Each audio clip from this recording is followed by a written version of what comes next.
In the annals of human depravity, few names evoke such visceral horror as Caligula, the Roman emperor who transformed the mightiest empire on earth into his personal playground of death, debauchery, and divine delusion. The air in Rome in 37 AD was thick with anticipation and relief.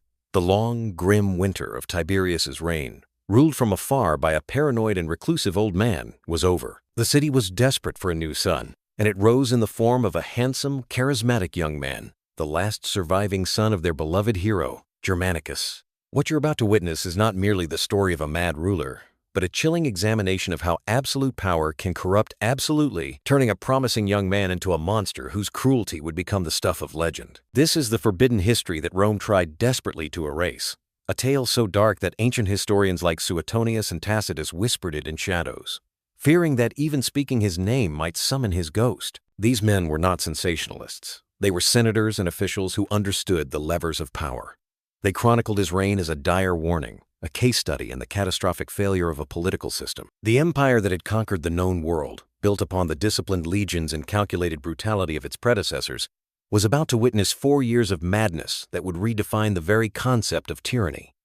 What began as the hopeful reign of a beloved prince would spiral into an orgy of violence so extreme that it shocked even a civilization accustomed to crucifixions and gladiatorial combat. The sources for this dark chronicle are not fiction. They come from the most respected historians of antiquity who risked their lives to document what they saw, knowing that future generations needed to understand how quickly civilization could crumble under the weight of unchecked power. To see exactly how this hope curdled into horror, make sure you subscribe to the channel and click the notification bell so you don't miss a single chapter of this descent into madness. To understand Caligula's depravity, we must examine the corrupted soil from which this poisonous flower bloomed. Born into a world where murder was politics, he was the son of the beloved hero Germanicus, a man so popular his death plunged the nation into mourning. His nickname, Caligula, Little Boot, came from a charming childhood spent in military camps, a mascot for the legions.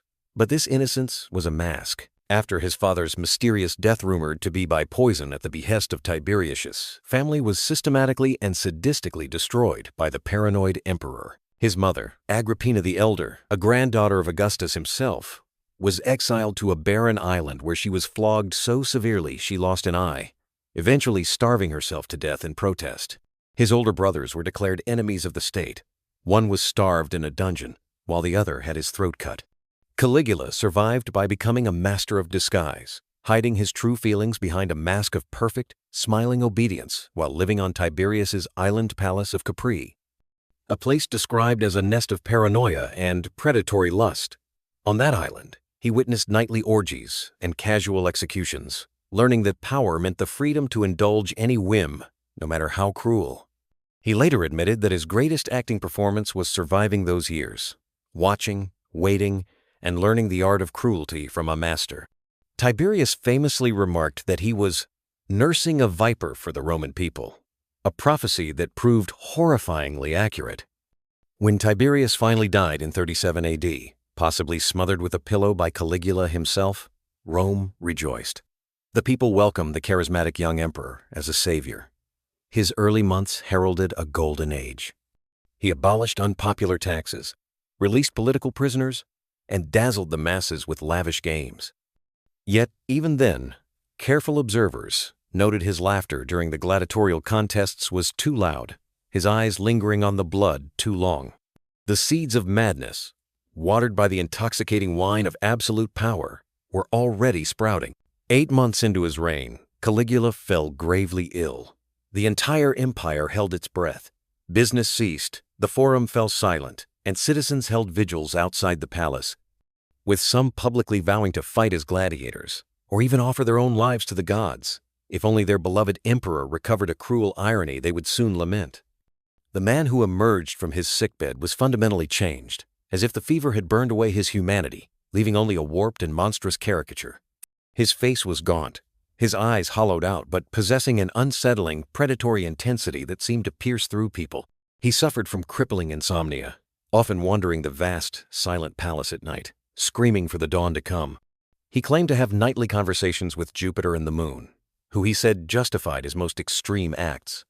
His previous aristocratic indifference to suffering was replaced by an insatiable, creative appetite for cruelty. He would spend hours devising elaborate and psychologically devastating punishments, delighting in the artistry of his tortures. He invented new methods of death designed to maximize pain, famously instructing his executioners to strike so that he may feel that he is dying. Modern historians speculate about the illness encephalitis, epilepsy, or even a severe psychological break from the trauma of his youth finally unleashed by absolute power.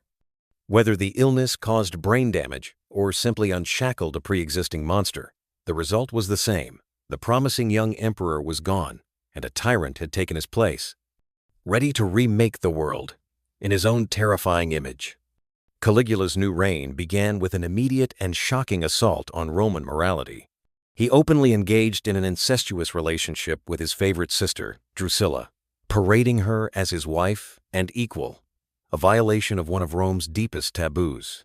When she died, his grief twisted into a national mandate of terror. He had her deified and made insufficient, mourning a capital crime. Laughter became a fatal offense. He would stalk the streets at night, listening at doorways, ready to execute any family who dared to share a meal or a quiet laugh. His paranoia, once a survival tool, became a weapon. He executed a respected senator, Marcus Junius Silanus, his own father-in-law, claiming the man had threatened him in a dream after refusing to accompany him on a rough sea voyage. This set a terrifying precedent where anyone appearing in Caligula's nightmares could expect a death sentence upon waking. He began appearing before the Senate dressed as various god-sown day Jupiter with a false beard, the next Venus in silks and cosmetics demanding they kiss his feet. Those who hesitated were publicly flogged. His mood swings were legendary. A jovial dinner party could end with the sudden casual execution of a guest for an imagined slight. The palace became a theater of terror where courtiers learned to smile through their fear. Finally, he declared himself a living god, replacing the heads of divine statues across the empire with his own and demanding worship. He even built a bridge connecting his palace to the temple of Jupiter, so he could consult with his fellow god more easily. The line between emperor and deity had been completely erased in his fevered mind, and Rome was now the property of a god who delighted in suffering. Caligula's court became a carnival of sexual excess and ritualized violence that shocked even a society accustomed to decadence. He forced senators and their wives to participate in orgies, systematically destroying their dignity for his own entertainment. He would summon married women to his palace, rape them, and then return to their husbands at the dinner table to publicly and clinically critique their performance in bed. The palace itself was converted into a state-run brothel, with a price list for noble women advertised in the forum. Heralds were sent out to invite men of all classes to defile the wives of the Senate. He developed elaborate sexual rituals, claiming they were sacred rites, forcing men and women into degrading acts as a form of blasphemous religious communion. His sadism extended to public spectacles. He would force aristocrats to fight naked in the arena while being sexually assaulted by specially trained gladiators, turning combat into a form of public rape. When the supply of criminals for the beasts ran low, he would order a section of the crowd, chosen at random, to be chained up and thrown to the lions, making attendance at the games a gamble with death. He took pleasure in forcing parents to watch their children being tortured, forbidding them from so much as flinching. One father who closed his eyes was immediately forced into a litter and carried to his own execution. The amphitheater, once a symbol of Roman engineering, became a theater of sexual violence where citizens could be raped and murdered for the emperor's amusement. His reign of terror was funded by the systematic looting of the treasury. After squandering the massive 2.7 billion sesterces surplus left by the frugal Tiberius, he revived treason trials purely for profit. The process was a horrific sham. A wealthy senator would be accused of a vague crime, often based on the word of a single paid informant. There was no trial, no defense. The victim would be executed within hours, and Caligula's agents would seize his entire estate before his body was cold, auctioning it off to the emperor's cronies. The mere possession of wealth became a capital offense. He instituted bizarre taxes on everything from lawsuits and weddings to the earnings of prostitutes, cannibalizing the Roman economy to feed his insatiable appetite for cruelty. He even opened a brothel in the palace staffed by the wives and daughters of senators, with the profits going directly to the treasury. His madness peaked when he appointed his favorite horse, Incitatus, as a priest and announced his intention to make him consul, the highest office in Rome. The horse lived in a marble stable with an ivory manger, attended by slaves. and was invited to dine with the emperor. By elevating an animal above the Senate, he declared that he considered Roman leaders to be lower than beasts. His absurd construction projects, like a 3-mile floating bridge made of ships across the Bay of Naples, defied logic. Consuming enormous resources and lives for a fleeting whimsical so he could ride across it wearing Alexander the Great's armor to disprove a prophecy. His relationship with the military revealed the depths of his delusion. A man with no real military experience, he declared himself the greatest general in history and launched a mock campaign in Gaul. The campaign culminated in him drawing up his legions on the shore of the English Channel, complete with artillery and standards, and ordering them to attack the ocean itself. For an hour, hardened veterans hacked at the waves with their swords while catapults flung bolts into the surf. After this farcical battle, he commanded his soldiers, as if they were children, to collect seashells from the beach as spoils of war. These shells were then shipped back to Rome to be paraded in a grand triumph over the god Neptune. He systematically humiliated his officers, forcing grizzled centurions to run alongside his chariot for miles or crawl naked through mud for his amusement. On one occasion, he staged a fake barbarian attack on his own camp at night just to watch his generals panic. The iron discipline of the Roman military, the very bedrock of the empire, was systematically destroyed by a commander who was more concerned with his divine hallucinations than with strategy. His planned invasion of Britain was abandoned at the last minute because, he claimed, a god had warned him against it in a dream. He promptly returned to Rome to celebrate another triumph for a completely fictional conquest. By 41 AD, Caligula's 4-year reign of terror had pushed even his most loyal bodyguards, the Praetorian Guard, to the breaking point. A conspiracy formed, led by Cassius Dio, a senior officer whom Caligula had repeatedly and publicly humiliated, mocking his high-pitched voice and forcing him to use obscene passwords. For Dio, this was not just about personal revenge. It was about restoring the honor of the military and saving Rome itself. He began to hold secret meetings in the dead of night with other disillusioned officers and senators, men who came to these meetings knowing that a single informant would mean a slow, agonizing death for them and their families. Recognizing that no one was safe, senators, equestrians, and soldiers united in a plot for simple survival. The final straw came during the Palatine Games, when Caligula announced his intention to move the capital to Egypt, where he could be worshipped as a living god without restraint. After first massacring the entire Senate, on the 24th of January, 41 AD, the conspirators saw their chance. As Caligula left the theater through a secluded palace corridor to address a choir of boys, they cornered him. Dio approached and asked for the password of the day. When Caligula gave another lewd reply, Dio shouted, "Take this!" and struck the first blow.